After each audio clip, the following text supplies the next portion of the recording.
Doy, nakatikim na ba kayo ng sati ng Zamboanga at may kasama pang yema cake at syempre may fruity? What is up mga Doy Chavalongo? Oh yeah! Kasama ko nga pala ang sister and brother-in-law kong mga Doy. Alright! After daw ng Sunday service namin mga Doy, ililibre daw nila ako. Hala yan, wala may kwarta. Kasi ang kwarta nimo sa wallet nip na 1,000.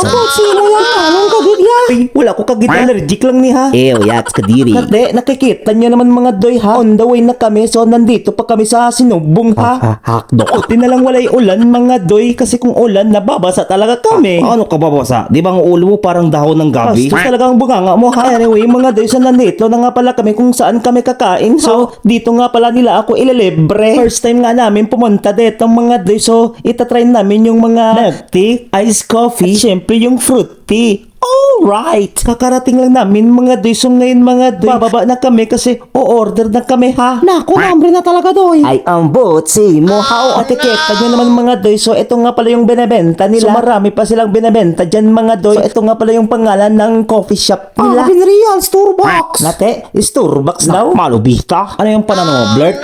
Anong blurred? Blurred po. Ano manihaw mga ka-voice over ba lang? Ang engay nyo, ha? Ano ba yan? Babalik tayo mga Doy how. So ito muna yung in-order namin mga Doy. Yema cake. Kasi yung in-order namin na melty at fruity. Mekos pa nila mga Doy. Habang hinihintay namin yung order mga Doy, magsa-selfie muna daw kami. Oh, di ba? Imamay din niya yan how. Ito nga pa pala yung binebenta nila. Besides sa milk tea, iced coffee at fruity. So nagbebenta din sila ng sati mga Doy. Umorder na din kami ng sati kasi gutom na talaga. Siyempre bago kami kakain, magdadasal muna kami mga Doy. Good job guys. Nate, ano pa nga hinintay mo mga Doy? Kumain na tayo. Doy, pwede ba mag-interview sa'yo kahit sandali lang talaga? Okay talaga Doy. Ano ba yun? Anong masasabi mo ngayon sa kinakain mo, Doy? Masasabi ko lang talaga Doy, sa buong buhay ko, ayun lang talaga ko nakakain ng spaghetti, may kanin at saka may atay.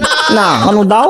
Spaghetti? Pati yan Doy. Ano ba yan? Anyway mga Doy, sabi nga pala ng brother and sister-in-law ko, napakasarap daw ng sate dito. Siyempre, dito lang yung matatagpuan sa Sinobo. Maubos na nga yung sate namin mga Doy, pero yung in-order namin pang tulak na fruity at milk tea, ay wala pa. Baka ibang araw pa yung darating. How? Ano ba yan? Nakikita nyo naman dyan mga Doy, dandanin ko lang kinakain ang sate kasi baka matalamukan ako. Hoy, mabulunan. Kasi wala pa ngayong pangtulak namin. Ano ba yan? Ilang araw pa kaya yung darating? Ay, Day, sila sa.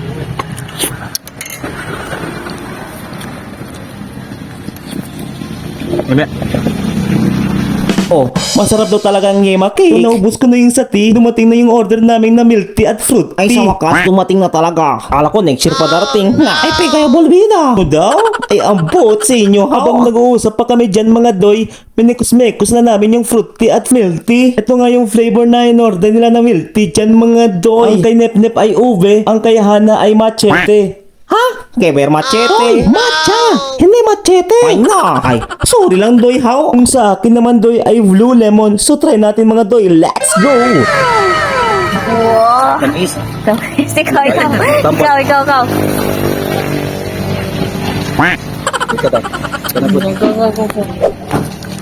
Siyempre, ako din yung pilion. Yes. Pacha malate. Alright. Oh, di ba?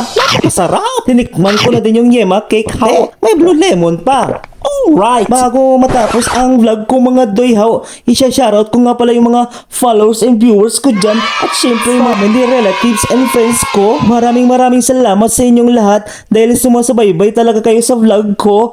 God bless you all sa inyong tanan. At syempre, sa aking fiancé na si Algin Nikos from Kuwait. Love, I love you so much. Take care always and God bless you. See you soon. Mwah!